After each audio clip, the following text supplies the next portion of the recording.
بسم اللہ الرحمن الرحیم۔ آج کا سب سے اہم موضوع جس پر بات کرنی ہے وہ یہ ہے کہ سپریم کورٹ آف پاکستان نے پریکٹس اینڈ پروسیجر بل جو ہے 2023 کا اس پر عمل درآمد روک دیا ہے۔ سپریم کورٹ کی طرف سے یہ حکم نامہ جاری کیا گیا ہے کہ practice and procedure bill supreme court کا جو ہے اس پر عمل درآمد نہیں کیا جا سکتا۔ اب اس کیس کی سماعت 2 مئی کو ہوگی۔ سپریم کورٹ ایک غیر سیاسی ادارہ ہے۔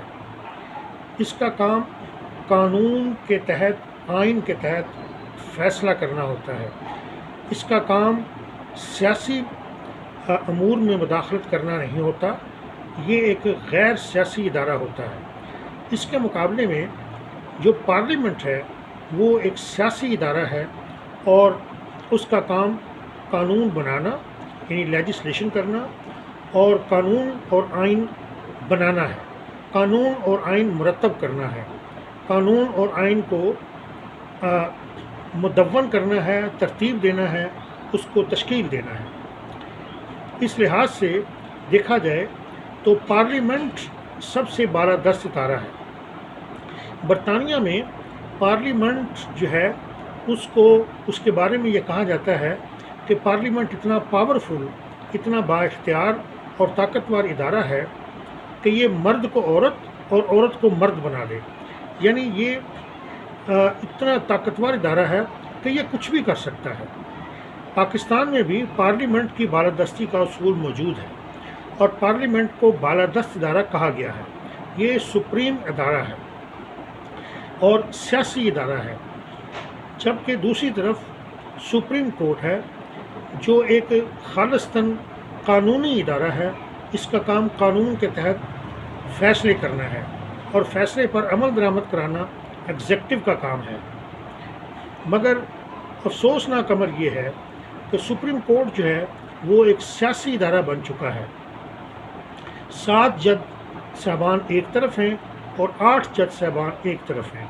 عدلیہ میں تقسیم واضح نظر آ رہی ہے اور اس کے پیچھے مقاصد سیاسی ہیں۔ Might is right. دونوں اداروں میں یعنی پارلیمنٹ اور عدلیہ کے درمیان طاقت کا مقابلہ ہے، قوت کا مقابلہ ہے، اختیارات کا مقابلہ ہے۔ ہونا یہ چاہیے کہ دونوں ادارے جو ہیں اپنے اپنے آئینی جو حدود ہیں ان کے اندر رہیں، مگر ایسا دیکھنے میں نہیں آ رہا ہے۔ اب یہ جو سپریم کورٹ کا پروسیجر اینڈ پریکٹس جو بل ہے جو پارلیمنٹ کی طرف سے منظور کیا گیا ہے، یہ پارلیمنٹ کا اختیار تھا، پارلیمنٹ کی پاور تھی، کیونکہ پارلیمنٹ ہی قانون بناتی ہے، آئین بناتی ہے، اور یہ قانون ابھی بنا ہی نہیں، ابھی یہ ان پروسیس ہے۔ مگر سپریم کورٹ نے اس پر جو ہے وہ کارروائی شروع کر دی ہے اور اس کے حوالے سے سماعت، ایک پٹیشنر سامنے آ گیا ہے اور پٹیشنر کے بعد اس پر سماعت شروع ہو گئی ہے اور سماعت کے بعد پہلے ہی دن اس پر سٹے بھی لگا دیا گیا ہے۔ اینٹیسپیٹری انجنکشن جو ہے وہ جاری کر دی گئی ہے کہ اس قانون پر عمل درآمد نہیں کیا جا سکتا۔ اب یہ بات عجیب نظر آتی ہے کہ جیسے آپ ایک مثال لے لیں کہ کسی شخص نے ابھی قتل کیا ہی نہیں تو اس کو گرفتار کر لیا جائے کہ تم نے قتل کیا ہے۔ ایک شخص نے ابھی چوری کی ہی نہیں اور اس کو یہ پکڑ لیا جائے، گرفتار کر لیا جائے اور اس پر قانونی کارروائی کی جائے کہ تم نے چوری کی ہے۔ ابھی تو قانون بنا ہی نہیں اور قانون پر عمل درآمد کا سوال پیدا ہو گیا اور پھر عدالت نے اس پر ایکشن لیتے ہوئے اس پر عمل درآمد جو ہے وہ روک دیا اور یہ کہا کہ یہ بل اگر پاس ہوتا ہے تو یہ اصل میں عدلیہ کی آزادی پر حملہ ہے، عدلیہ کی جو آزادی ہے وہ متاثر ہوتی ہے۔ سپریم کورٹ کو یہ منظور نہیں ہے، یہ قبول نہیں ہے کہ چیف جسٹس کے اختیارات پر کوئی قدغن لگائی جائے، ان کے اختیارات کو محدود کیا جائے۔ یعنی ہر ادارہ یہ چاہتا ہے کہ ہمارے اختیارات زیادہ سے زیادہ بڑھیں، ان میں اضافہ ہو اور ہم دوسرے اداروں کے اوپر حاوی ہو جائیں۔ یہ طاقت کی جنگ ہے، یہ عوام کی جنگ نہیں ہے، یہ عوام کے مسائل کی جنگ نہیں ہے، یہ پاکستان کی بہتری کی پاکستان کی ترقی اور خوشحالی کی جنگ نہیں ہے، یہ رستم اور سہراب کی لڑائی ہے، یہ دو پہلوانوں کے درمیان لڑائی ہے۔ دیکھنا یہ ہے کہ ان دونوں پہلوانوں میں کون جو ہے وہ دوسرے کو چت کرتا ہے۔ اصل میں پارلیمنٹ ہی ہم سمجھتے ہیں ایک طاقتور ادارہ ہے، مگر ہم پہلے ہی عرض کر چکے ہیں کہ سپریم کورٹ اب سیاسی ادارہ بن چکا ہے، اس میں ججوں کی تقسیم ہو چکی ہے، اور وہ پارلیمنٹ کے اختیارات کو، پارلیمنٹ کی قوت کو، جہاں پہ عوام کے نمائندے بیٹھتے ہیں، ان کو چیلنج کر رہے ہیں۔ سپریم کورٹ کو اپنی آئینی حدود میں رہنا چاہیے اور کوئی ایسا اقدام، کوئی ایسا فیصلہ، کوئی ایسا حکم نامہ جاری نہیں کرنا چاہیے جس کے حوالے سے آپ کو نہیں پتہ کہ وہ جرم نہیں ہوا۔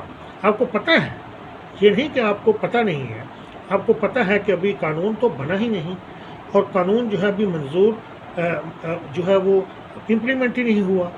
جب قانون ابھی بنا ہی نہیں، امپلیمنٹ ہوا ہی نہیں، تو آپ نے پہلے ہی اس کے خلاف کارروائی کا آغاز کر دیا۔